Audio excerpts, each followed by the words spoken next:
Hi, everyone. I'm Brett Anderson from Focus Lighting out of New York City. Mistakes.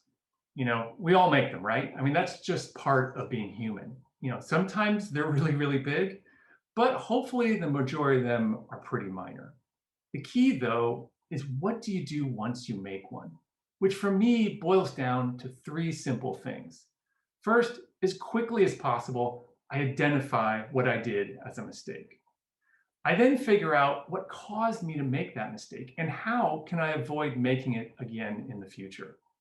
And then lastly, I share that insight with everyone else on my team so that they can hopefully avoid the same pitfalls as I did. And that's why I really think that this is such a great topic to talk about and bring up. So, as I think about all the different mistakes I've made over the course of my career, and the ones that I've really learned the most from, there's one that really helped teach me the best way to work with my team at Focus Lighting. Like many of you, I'm sure, I started my career pretty much at the bottom. I was working as a junior designer. But years later, when I started to take on a leadership role at Focus Lighting, I found myself really struggling with kind of how to make that transition.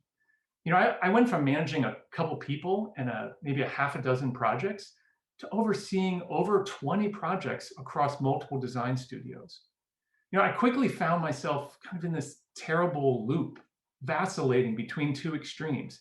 On some projects, I do what I pretty much always done. I come up with all the design ideas, I dig into every single detail and lead every presentation. But on the other end of the scale, other projects hardly got any of my attention. I just trusted our folks to get them done. And if I didn't hear there was a problem, that must have meant everything was okay, right?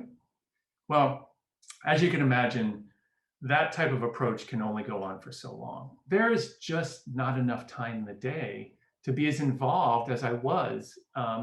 And of the projects that I didn't pay any attention to, as I look back, some of them really ended up being some of the ones I'm most disappointed in. So the lesson I had to learn was, how do I strike this right balance? For me, the key was to do three things. First, be involved in the beginning of every project so I could clearly identify the most critical or maybe just most difficult elements in every design. Then I had to regularly check in on the progress of those key elements. And then all I had to do was just step back and let my team do their thing. And this really allowed a number of things to happen for me. Because I was involved in the beginning and at important points kind of along the way, I was knowledgeable about all the critical details on every project. I could pick up the phone and call the client and ask about anything, or they could ask me, and I had some of the answers. And because I wasn't micromanaging the project myself, my staff felt this huge sense of responsibility, which actually encouraged them to do an even better job. But I was still involved enough all along the way that I could see when things were going in the wrong direction. And it allowed me a little opportunity to give guidance, or if needed to, a bigger course correction, all before any of my team made any big mistakes. This lesson was super important for me to learn, and it affects how I interact with my staff each and every day.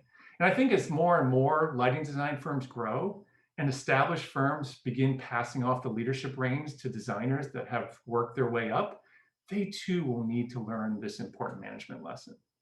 Well, I hope it helps you as much as it helped me. Thanks a lot.